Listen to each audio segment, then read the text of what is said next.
আসসালামু আলাইকুম রহমতুল্লাহ ওয়া বারাকাতু। আজকের আলোচনা বর্তমান ওয়াজের ওয়াজের বিষয়ে আলোচনা। বেশিরভাগ বক্তাদের মুখে শুনতে পাই আমরা দেশ স্বাধীন করেছি, আমাদের এখন আর আমাদের দেশ এখন স্বাধীন, আমাদেরকে এখন আর বাধা দেওয়ার মতো কেউ নাই। এই কথা আপনারা কি বুঝাতে চান? মেধার কোঠার সাধারণ ছাত্র জনতার আন্দোলন কি আপনারা ডাকাতি করে নিয়েছেন এবং নির্বাচিত একটি সরকারের কাছ থেকে ক্ষমতা দখল করে নিয়েছেন? আপনারা কি জনগণকে এটাই বুঝাতে চাইছেন, নাকি জনগণকে বুঝাতে চাইছেন সমন্বয়ক নামে নব মির্জাফর দালাল রাজাকারদের বংশধর দিয়ে পাকিস্তানের দোসরদের এজেন্ড বাস্তবায়িত করতে চান? আমি আমি প্রশ্ন রাখতে আমি আমি শ্রদ্ধার সাথে স্মরণ করছি বাংলাদেশের স্বাধীনতার স্থীপিত মুসলিম নেতা, বাংলাদেশের জাতির পিতা, জাতির জনক বঙ্গবন্ধু শেখ মুজিবুর রহমান সহ এবং ভাষা আন্দোলনের ও জুলাই আগস্টের আন্দোলনের সাধারণ শহীদ ছাত্র এর কারণ সাধারণ ছাত্র জনতা আন্দোলন করেছে মেধার মূল্যায়নের জন্য। আর সাধারণ ছাত্র জনতার আন্দোলনকে ডাকাতি করেছে এক নব রাজাকার দল। ওয়াজের মধ্যে বলে থাকেন ভারত নিয়ে কথা, ভারতের সাথে যুদ্ধ করে ভারতকে শেষ করে দিবেন। আপনি কিভাবে ভারতকে ধ্বংস করবেন?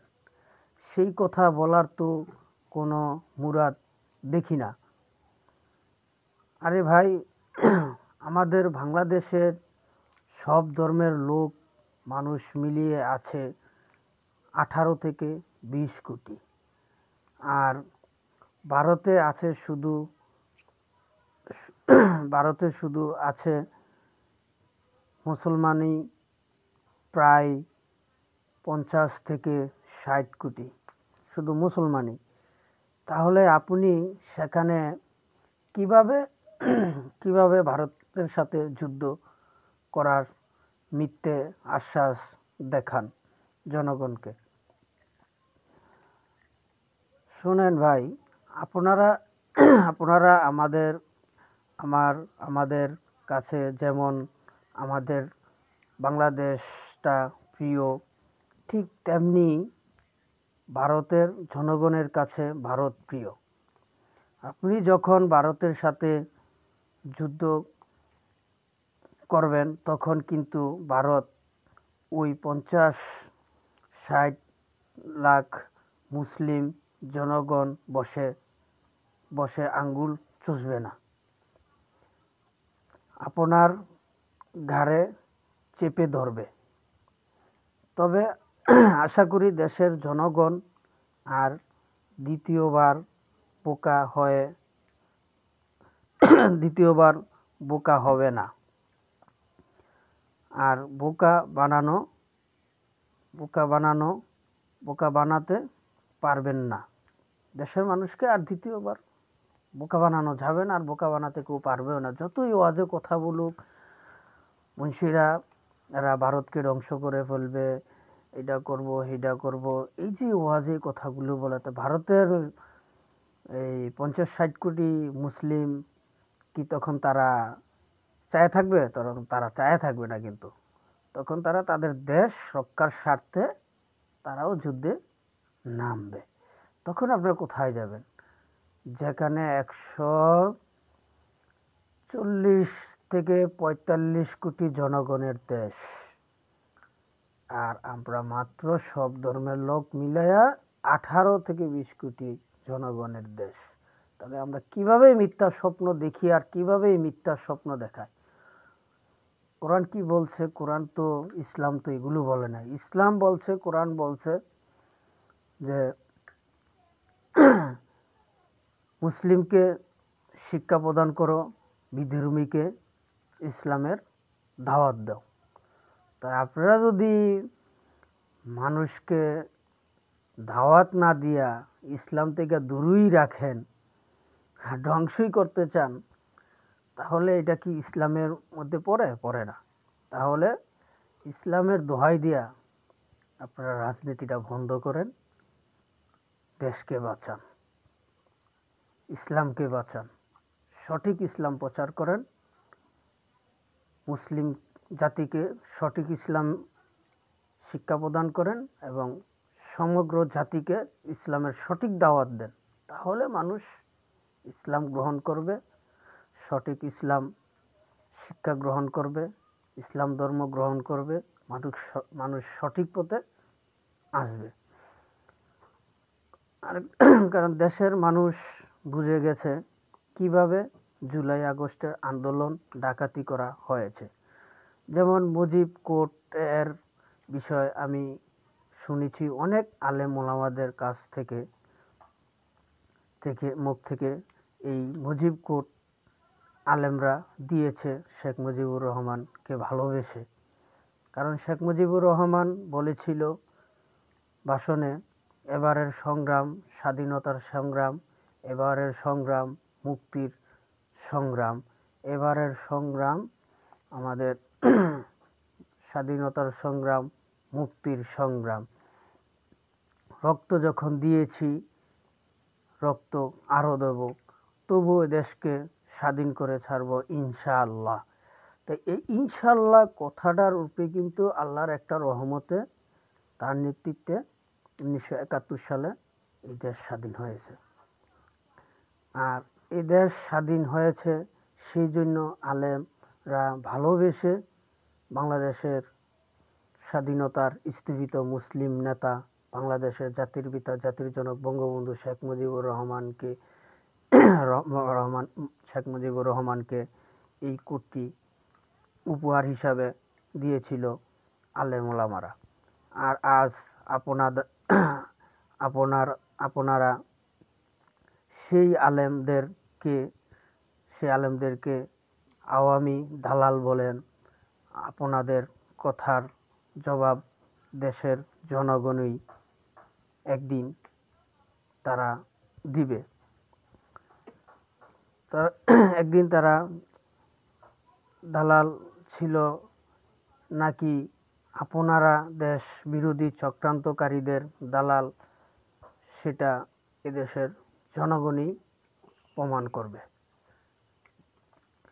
দেখেন, আপনার শেখ মুজিবুর রহমানকে যারা ভালোবেসে যে আলেমরা এই মুজিব কোর্টটা দিয়েছিল, সে অনেক আলেমরাই কিন্তু বড় গলায় বলে যে আমরা এই কোর্টটা তাকে উপহার দিয়েছি একজন মুসলিম নেতা হিসাবে, দেশের স্বাধীনতার সর্বমোম নেতা হিসাবে। আর আজকে আপনারা ওয়াজের মাধ্যমে সেই সমস্ত আলেমদেরকে আপনারা দালাল, আওয়ামী দালাল বলেন। তাহলে আপনারা কারা? আপনারা তাহলে রাজাকারের বংশধর নাকি? তারা আওয়ামী দালাল আর আপনারা রাজাকারের বংশধর। আসলে ভাই, এগুলো দিয়ে ইসলাম চলে না। ইসলাম একমাত্র আল্লাহর বাণী, শ্রেষ্ঠ বাণী কোরআন। মানুষের পৃথিবী সৃষ্টি হয়েছে, যা সারা দুজনে যা সৃষ্টি হয়েছে সব কিছুই কোরআনে আছে। কোরআনের বাইরে কিন্তু কিছুই না। তাহলে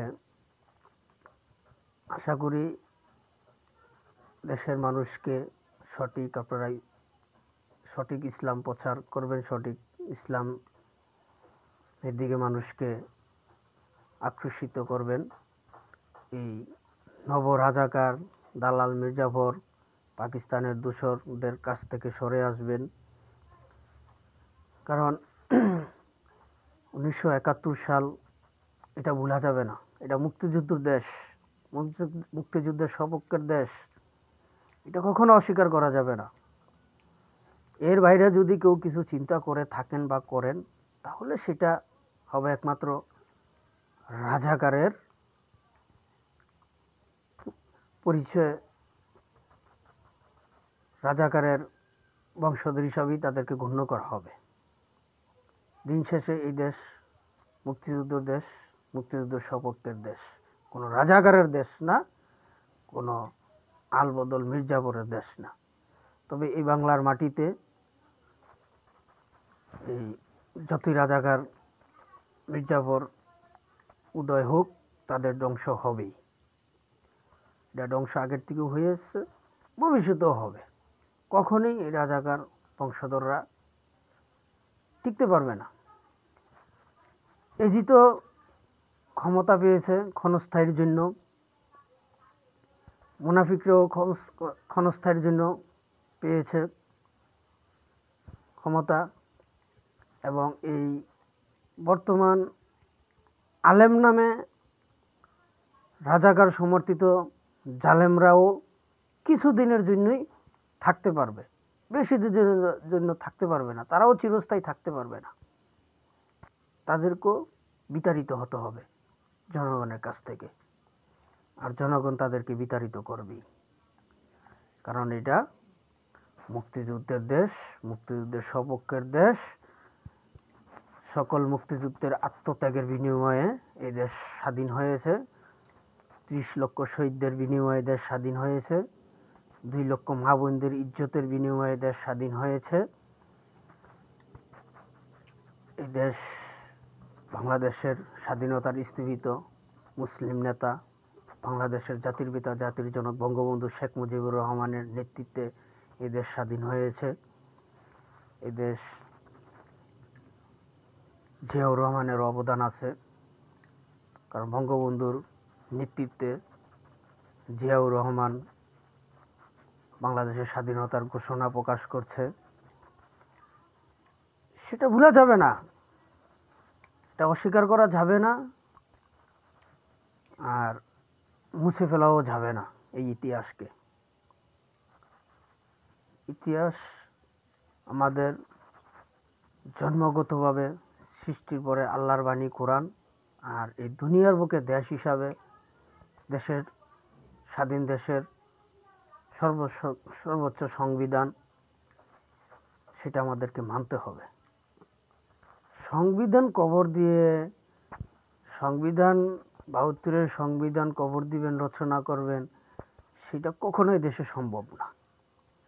এগুলো যারা করার চিন্তা ভাবনা করবেন, স্পষ্ট তাদের গাড়ে রাজাকার, মির্জাফর, দালাল, পাকিস্তানের দোসর, রাজাকার হিসাবেই উপাধি তাদের ঘাড়ে জুটবে। এর বাইরে কিছুই জুটবে না। আজকে এই পর্যন্তই, এখানে শেষ করলাম। জয়। আমার কথায় যদি কোনো ভুল ত্রুটি হয়ে থাকে, আমাকে ক্ষমার দৃষ্টিতে দেখবেন, এবং আমার ভুলগুলো সংশোধন করার আমাকে সুযোগ দিবেন। এই পর্যন্তই শেষ করলাম। জয় বাংলা, জয় বঙ্গবন্ধু, জয় হোক সর্বস্তরের জনগণের। আবারও জিতবে এবার নৌকা, ইনশাআল্লাহ।